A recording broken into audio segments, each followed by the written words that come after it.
Hi, welcome to Utah Technology Magazine, folks. We are here at Sundance Film Festival 2014, and we are here at the Media and Press Center with the Loveland Living Aquarium. I wanted to make sure I got that right. Now, first of all, guys, what is your name? I'm Ari Robinson. Okay, and your name? Suzy Broadbent. And you guys are with the aquarium. That's right. And are you, currently there is an aquarium here in the state of Utah, is that correct? Yeah, so we have, sorry. That's okay. We have a facility that's been in Sandy for several years now, and we kind of outgrew it, so we're about to open a new facility just down the street in Draper. So. And so it's called Loveland Living Aquarium. Now, why Loveland? Jim Loveland is actually one who kick-started our fundraising. You know, he made a very generous donation. So he's going to be on the building and has just been a huge supporter of the aquarium. And now he's president of Exactware, is that correct? Exactware, Right, yes, so it's a tech that's company right. here Yeah, in Utah. local. Cool, that's cool. So this new aquarium, I've got the picture here, and when I saw it, and we met you guys at the Independent Filmmakers Lounge a couple of days ago, and that was a lot of fun. And it was fun because you brought in some human fish. Yes, we did. Wasn't that fun? That was fun. We couldn't bring in regular fish, so we got creative. You did, and how those to were do that. beautiful fish, and there were women who were body painted, I guess, and Yeah. that was fascinating. It was they were beautiful, and I thought if I had a body like that, I'd be dressing up the same way. So, so when we're going down the highway, there is a new building. If you're going north on I-15, on the left-hand side, West side of the freeway. west side of the freeway, and it's beautiful. And you guys are set to open when? Oh, that's the question. Soon. That's Okay, what so, we can say. but this year, soon. right? Yeah. Okay. Let's start, because this is Utah Technology Magazine. We are curious about the technology behind the building, the water, and everything else that you're doing to support the building. How about if we ask you first about the water usage and what is pretty special about that? Yeah, so being in the desert in Utah, you know, it's the second driest state in their country, we have to be really kind of conscientious about our water usage. We're going to have 500,000 gallons of water in our exhibits. So we wanted to develop ways to be really responsible and be able to reuse our water. So we actually have a system where we can take water after we've used it in the tank, and we'll pull it back in and clean it and then be able to reuse it in another exhibit. And we can reuse water several times before having to get new water. So even though Is that unusual, or is that... So even though our building is going to be 4 times larger than our last one, we're actually using less water. Okay, now how is that done? So basically... Because that sounds like it's almost impossible. But Yeah. So basically what we'll do is, you know, we'll have an exhibit like our reef aquarium, and it has to have very, very stable, very clean water. Those animals are very delicate. And so after we're done using it in there, we you know, clean it out. We're cleaning the tank. We backwash the filters. All that water will go back into a holding tank, and it'll get filtered and cleaned again. And then we can reuse that in a tank like our shark tank that doesn't need to have quite as high of quality of water. And then, really, see, I didn't and so the animals aren't quite as delicate. And we're still, it's not like we're putting dirty water in. We're cleaning the water. You know, it's almost like, you know, like a mini sewage treatment plant. You know, I don't want to, you know, make it sound bad, but you know, we're really cleaning the water. And then That's progressive. we're able to reuse it in our shark tank. And then when we go to clean the shark tank and we backwash the filters, it comes back in, and we scrub it again, and then we can use it in like our penguin tank. They're even more tolerant, and so we're able to use it there. Now, And so now a question would be, is that level picking up on the yellow hair when I'm talking? Yeah. Okay. So when so that's interesting, because there's different animals within the aquarium, or different fish, or different marine animals.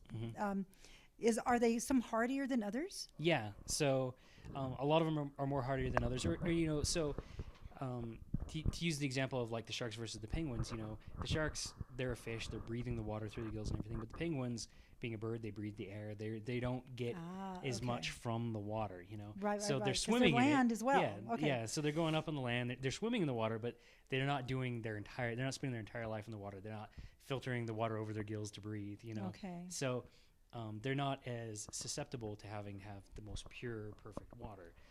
Which animal in the aquarium has to have the purest? I'm curious. So the reef tank is probably the most delicate animals. So all the live coral and things like that. Then they're the most demanding of having like perfect water quality. So, really? Yeah. Now, when you say perfect, do you have marine biologists come in there? Yes, we do. So we have a full staff of husbandry, full husbandry team of marine biologists and chemists, and they, do water chemistry and they test the water on a daily basis. Do you have to test it like hourly, daily? It's more of a daily thing because it has to be that's salt. Mm-hmm. Salt. Yeah, so they test the amount of salt that's in the water. They test the pH. They test for ammonia, nitrates, and nitrite levels and things like that. And they keep it all, within very specific parameters. Mm-hmm. Wow. And what's your position there? What do you do? I'm the art and design manager. So okay. I get to do all the creative stuff actually. All the fun stuff. All the fun stuff, yeah. And then what's your first name again?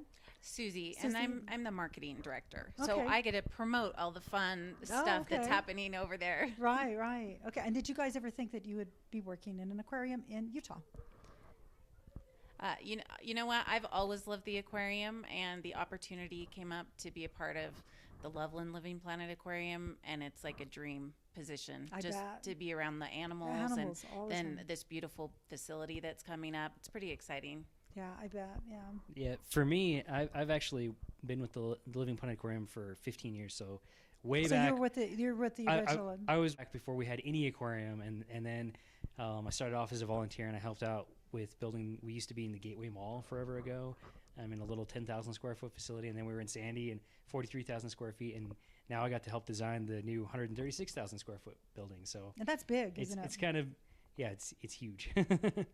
I understand you guys have a shark tunnel. Tell us about that. Yeah, so we have our shark tank is going to be 300,000 gallons, and we have a 40-foot acrylic tunnel that goes through the tank. 40 foot. Wow, Yeah. that's it's going to be really cool. And installing that was really kind of crazy because we only had, like, when we brought it in, we had to use a big crane and lift it up over the roof of the building and drop it down in. And we only had like 1 inch of clearance on either side of the tunnel. And I just want to point out for somebody that wasn't there, I mean, this special crane was brought in, and imagine you're in this crane on the outside of the building, and without seeing, you have to lift this 26,000 pound piece of acrylic over the top and then lower it into an opening, and you have no idea. You're dependent on your team. Wow. And it's this incredibly expensive piece of acrylic, and obviously the precision was the key. So it was pretty exciting to watch.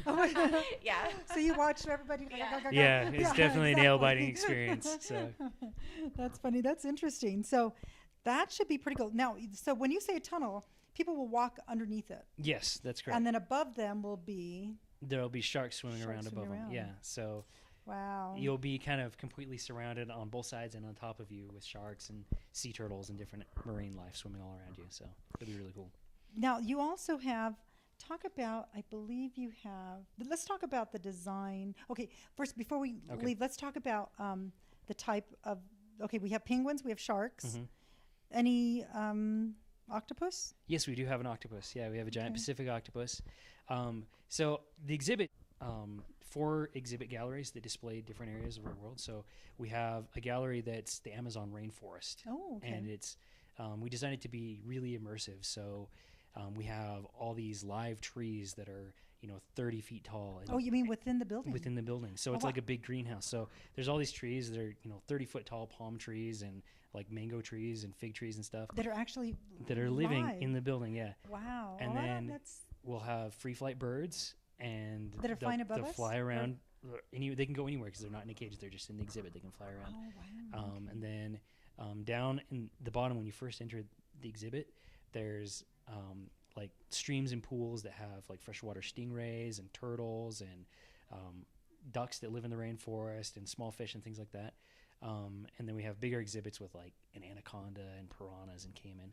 And then so that's not part of the touch. No, you can't touch the piranhas. But then you can actually work your way up a ramp and kind of go to the so you're on the forest floor and you move up to like the understory of the rainforest, and there's like toucans and tree frogs and different